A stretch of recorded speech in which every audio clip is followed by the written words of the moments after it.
Join me sa ating recipe gusto na namang ibahagi sa inyong lahat.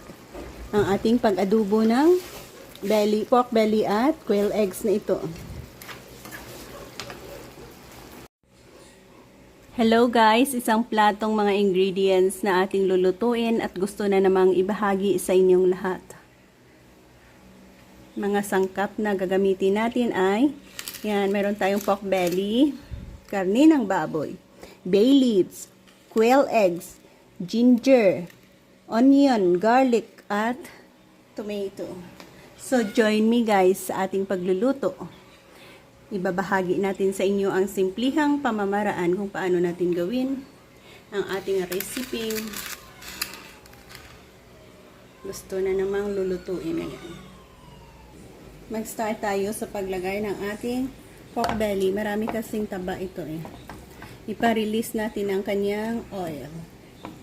At yan na rin ang magiging serving pang gisa natin. Yan.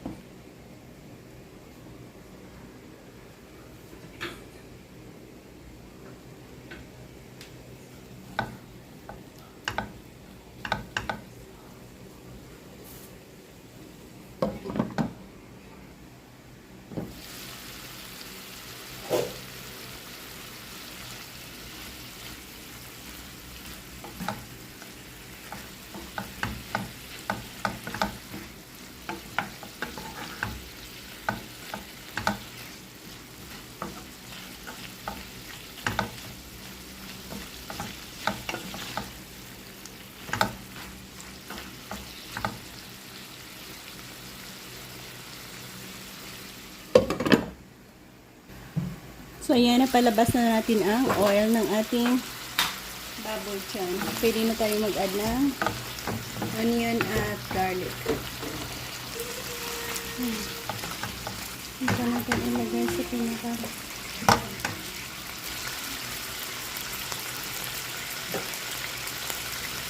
Add natin ang ating onion, garlic, ginger, kamatis. Sabay-sabay na lahat. Pareha lang. And ang ating bay leaves.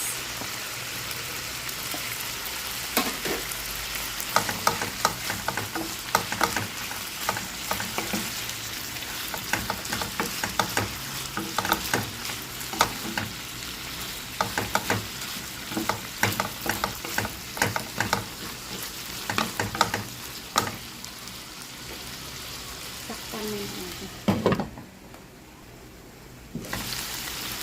Bango. Lagyan natin ng pamintang buo.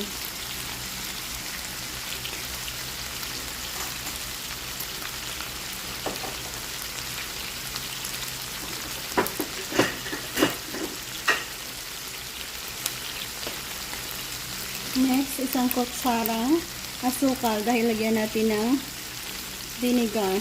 Contrasting yan or pampa-balance ng ating asin mamaya.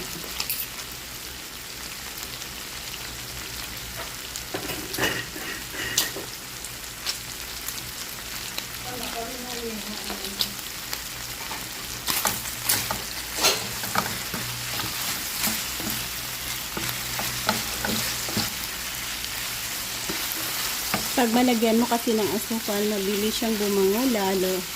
Dahil sa magkakaramelize siya at nagiging brown ang ating karne ng baboy na ito.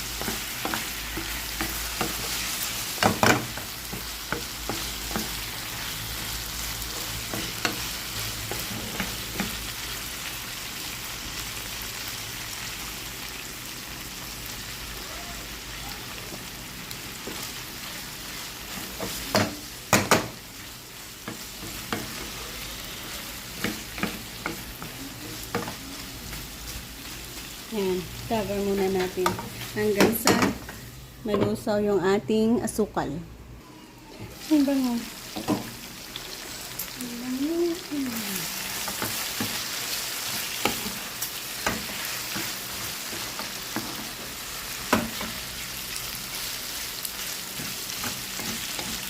Nag-add tayo ng konting tubig para additional sa pagpapalambot natin.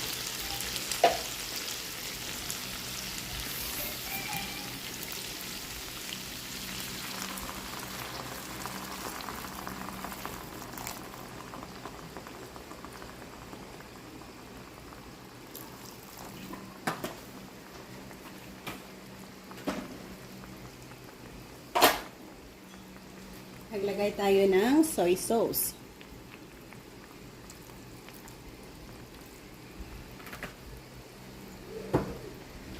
Ng ating vinegar.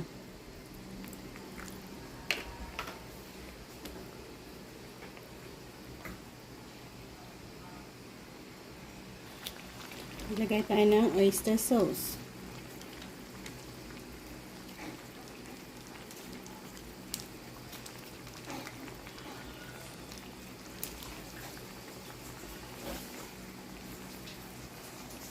Add natin ang ating mixture ng cornstarch.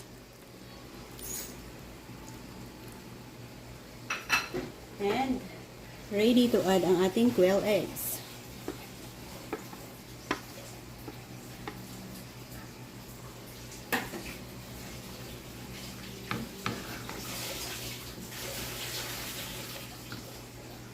Yan, hayaan natin dyan kumulo hanggang sa lumambot ang ating baboy. Last touch natin, sili. Thank you guys for joining me sa ating pagluluto sa araw na ito. So nagkaroon na tayo ng adobong may sabaw with quail eggs and pork belly. So bye-bye and maraming salamat ulit.